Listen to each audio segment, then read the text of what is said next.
বহুল আলোচিত সমালোচিত কন্টেন্ট ক্রিয়েটর তৌহিদ আফ্রিদির গ্রেফতারকে কেন্দ্র করে প্রশ্ন তুলেছেন গণ অধিকার পরিষদের সাধারণ সম্পাদক রাশেদ খান। সোমবার সামাজিক যোগাযোগ মাধ্যমে দেওয়া এক পোস্টে তিনি এই গ্রেফতারকে নিছক একটা ভুয়া মামলা বলে উল্লেখ করেন। রাশেদ খান বলেন, যাত্রাবাড়ী থানায় হত্যা মামলা তৌহিদ আফ্রিদিকে গ্রেফতার করা হয়েছে। এটা নিছক একটা ভুয়া মামলা। ভুয়া মামলায় কেন তাকে গ্রেফতার করতে হবে? সে তেলবাজি করেছে। তেলবাজির মামলায় বা তার বিরুদ্ধে দুর্নীতির কোনো অভিযোগ থাকলে সেটির প্রেক্ষিতে গ্রেফতার করতে পারত। আমি জানি আমার তো অনেক কষ্ট দিবে। আচ্ছা ভাই, আমি একটা জিনিস বুঝলাম, আমি আপনারা কি করলাম, কি ক্ষতিটা করলাম দিদি আমি জানি। আচ্ছা কোন দিক দিয়ে? তৌহিদ আফ্রিদির কর্মকাণ্ডের কড়া সমালোচনা করে গণ অধিকার পরিষদের এই নেতা আরো বলেন, তৌহিদ আফ্রিদিদের আমি কখনোই পছন্দ করি না। এদের তেলবাজি নিয়ে আমি বরাবরই প্রতিবাদ করেছি, বক্তব্যও দিয়েছি। বরাবর বলেছি এসব তেলবাজরা তরুণদের আইডল হতে পারে না। জুলাই গণ অভ্যুত্থানের পর আমরা আইনের শাসনের কথা বলছি।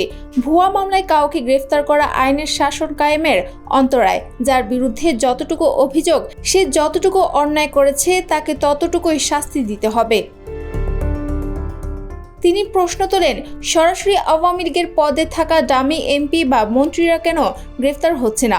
তৌহিদ আফ্রিদির থেকে তারা বড় অপরাধী। তারা সন্ত্রাসী পোষেছে, দুর্নীতি করেছে, শেখ হাসিনার ভ্যানগার্ড হিসেবে কাজ করেছে। তাদেরকে অন্তর্বর্তীকালীন সরকারের উচ্চ পর্যায় থেকে নিরাপত্তা পর্যন্ত দেওয়া হয়েছে। বিচার শেষ হওয়ার পূর্বে সরকারের উচ্চ পর্যায়ের সিদ্ধান্তে সারা দেশে এরা জামিনও পাচ্ছে।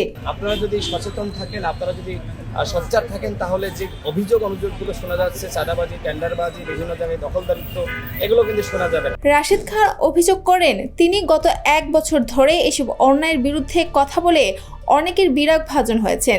তিনি বলেন, আমি 1 বছর এসব নিয়ে প্রতিবাদ করায় অনেকের বিরাগ ভাজন হয়েছি। অন্তর্বর্তীকালীন সরকার এসব কর্মযজ্ঞের সমালোচনা করায় যারা আমার সমালোচনা করেছে তারা দেখি এখন সরাসরি ডক্টর মোহাম্মদ ইউনূস ও তার সরকারের কঠোর সমালোচনা ও আক্রমণ শুরু করেছে। সবশেষে তিনি জানান, আপাতত সরকারের সমালোচনা থেকে বিরত আছেন, কারণ তার সমালোচকদের বিবেক জেগে উঠেছে বলে তিনি মনে করছেন। তিনি বলেন, আমি আপাতত সরকারের সমালোচনা বন্ধ করেছি যে স্বার্থে আঘাত লাগায় বা সরকারের সঙ্গে নির্বাচনের রোডম্যাপ নিয়ে বিরোধ তৈরি হওয়ায় আমার সমালোচকদের বিবেক জাগ্রত হয়েছে। তারা আপাতত সব পুষিয়ে দিচ্ছে।